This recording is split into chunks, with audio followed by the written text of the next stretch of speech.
안녕하세요, 헌터입니다. 오늘 분석해볼 기업은 삼성중공업입니다.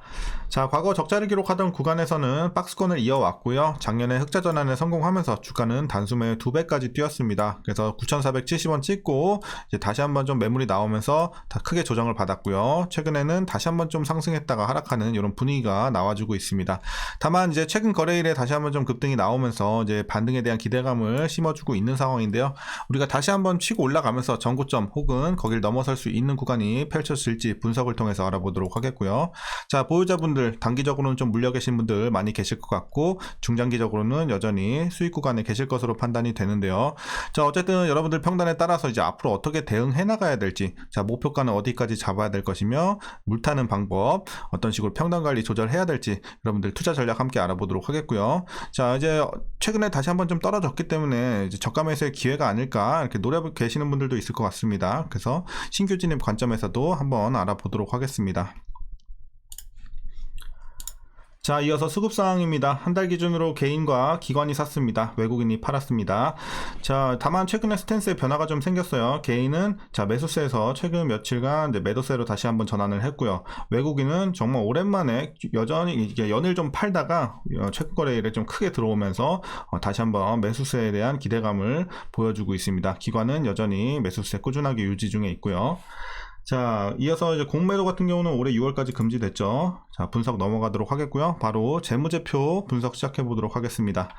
2018년도 매출부터 보시겠습니다. 5조 2천, 7조 3천, 6조 8천. 자, 올라가다가 한번 6조대로 떨어져요. 그리고 5조 9천까지 떨어졌다가 다시 한번 작년에 흑자전에 성공하면서 7조 8천까지 올라가고 올해는 더 큰 폭으로 자, 9조 7천까지 올라가고 있습니다. 그래서 최근의 흐름 굉장히 좋아 보이고요. 영업이익과 당기순이익 과거에 적자를 오랜 기간 기록했던 거 다들 기억하실 거예요. 그래서 이때까지 볼 거 없고요. 어쨌든 흑자 전환은 한 게 중요하니까요. 작년에 흑자 전환 성공, 올해는 이제 작년 대비해서 거의 2배 가까이 올라가는 굉장히 큰 개선세에 들어오고 있습니다. 앞으로도 꾸준하게 올라줄 것으로 예측은 되고 있고요.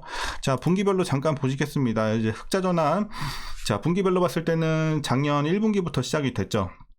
그래서 그 전년 대비해서 이제 성적을 봤을 때는 계속해서 우리가 나쁠 건 없어요. 왜냐면 이제 흑자 이후에는 꾸준하게 흑자를 유지 중에 있고, 그리고 그 수치도 수치적으로 봤을 때도 꾸준하게 올라주고 있죠. 지금 계단식으로 700까지 올랐다가 또 1000대 이런 식으로. 그래서 굉장히 좋은 흐름 이어가고 있습니다. 당기순이익도 마찬가지고요.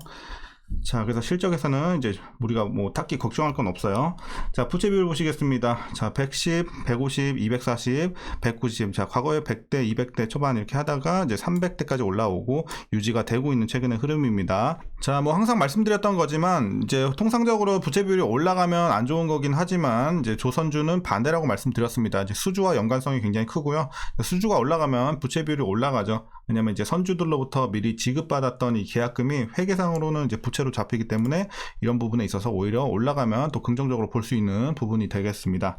자, 이어서 ROE 살펴보도록 하겠습니다. 볼 거 없어요. 과거 계속해서 적자였기 때문에 마이너스였고, 이제 어쨌든 작년에 이제 플러스로 전환을 했고, 그리고 올해는 7대까지, 그러니까 굉장히 좀 개선 속도가 빠르다 이렇게 보시면 되겠어요. 그래서 수익성이 올해 그렇게 좋은 수준까지는 아니에요. 나쁘지도 않지만, 근데 개선세가 이 속도가 굉장히 빠른다는 점에 우리가 좀 의미를 둬야 될 것 같습니다. 그래서 굉장히 개선이 빠르게 되고 있고요.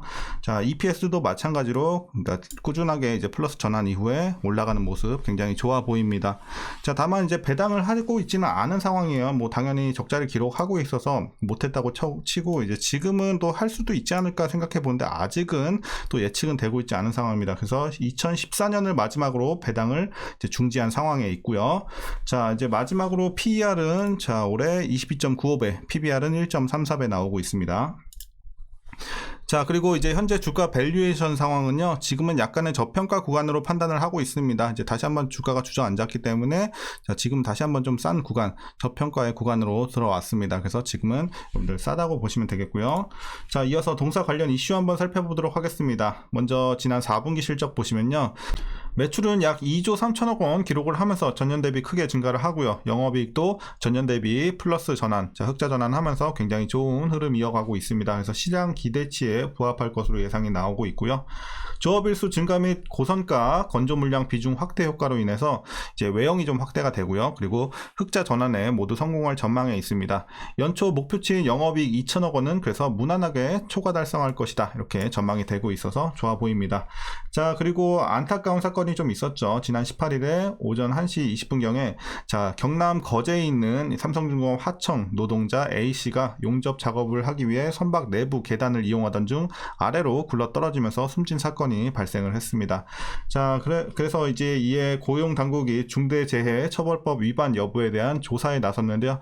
어쨌든 좀 아쉬운 사건이 나와줬는데 그렇다고 해서 이게 뭐 주가를 끌어내릴 만한 뭐 그런 정도의 이제 사건은 아니에요. 하지만 이런 사건이 이제 발생해서는 안 되겠죠. 그래서 이제 회사에서도 이런 부분에 있어서는 계속해서 좀 신경을 써야 될 것으로 보여지고 있습니다.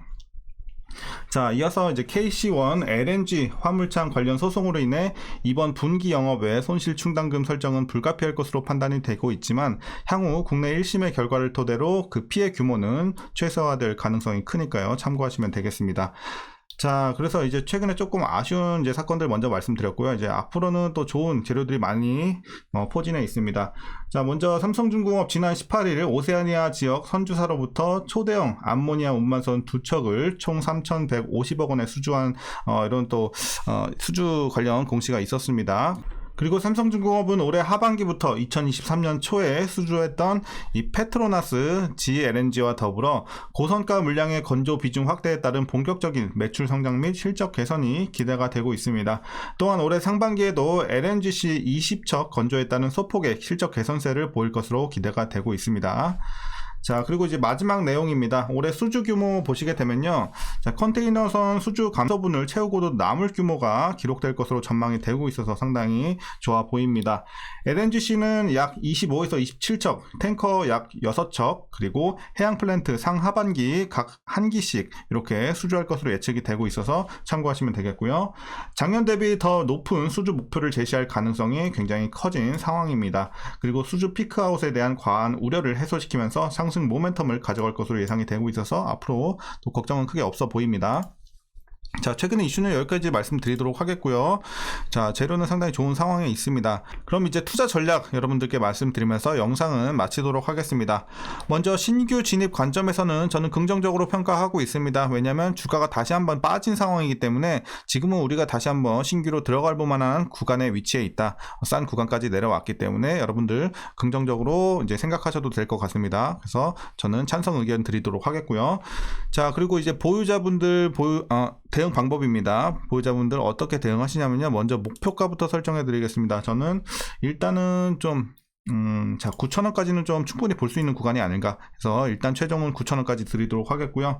그래서 여러분들 올라갈 때마다 급등세 나올 때마다 한 번씩 이제 팔면서 비중 축소 분할로 팔아 나가시면 좋을 것 같고요. 자, 이제 물린 분들 단기간에 좀 이제 최근에 들어가셔서 물려 계시는 분들, 자, 대응 방법은요. 일단은 여러분들 평단을 어디까지 낮춰 주셔야 되냐면 자, 지금 8,100원 보고 있습니다. 8,100원. 그래서 자, 이 정도 될 것 같아요. 중간 정도. 그래서 8,100원 밑으로만 여러분들 빼주시면 크게 걱정은 없어 보입니다. 그래서 가능하신 분들 8,100원까지는 꼭 이제 물 타셔서 좀 빼주시길 바라겠고요. 뭐 최근 거래일에 조금 올라가긴 했지만 여전히 지금 물타기 괜찮은 구간이에요. 물려 계신다면. 다만 여러분들 8,100원 밑에 계신 분들은 그냥 가지고만 계세요. 굳이 물타지 마시고. 그래서 8,100원 위에 계신 분들만 살짝 물타서 요 밑으로 빼주시면 충분할 것 같습니다. 그렇게 해서 이제 계속 홀딩해 나가시면 될 것 같고요. 그래서 8,100원 오면은 일부 또 비중 줄여야겠죠. 일부 뭐 한 절반이라든지 이렇게 좀 줄이시고 나머지 절반 비중 한 9,000원까지 노려보시면 좋을 것 같습니다. 자, 이렇게 오늘 전략 마치도록 하겠습니다. 어쨌든 뭐 단기간에 어떤 악재도 있지만 충분히 중장기적으로 봤을 때 수주라든지 이런 실적 관련해서 크게 올라갈 수 있는 부분이 되기 때문에 앞으로는 우리가 크게 걱정할 건 없는 구간이다 이렇게 판단을 하고 있으니까 계속해서 좀 보유해 나가시길 바라겠습니다. 자, 오늘 전략 여기까지 말씀드리도록 하겠습니다. 영상이 오늘도 유익하셨다면 구독과 좋아요 한 번씩 부탁드리도록 하겠고요. 자, 다음 주장도 잘 준비하셔서 수익 많이 내시길 바라겠습니다. 자, 그럼 오늘도 시청해 주셔서 감사합니다.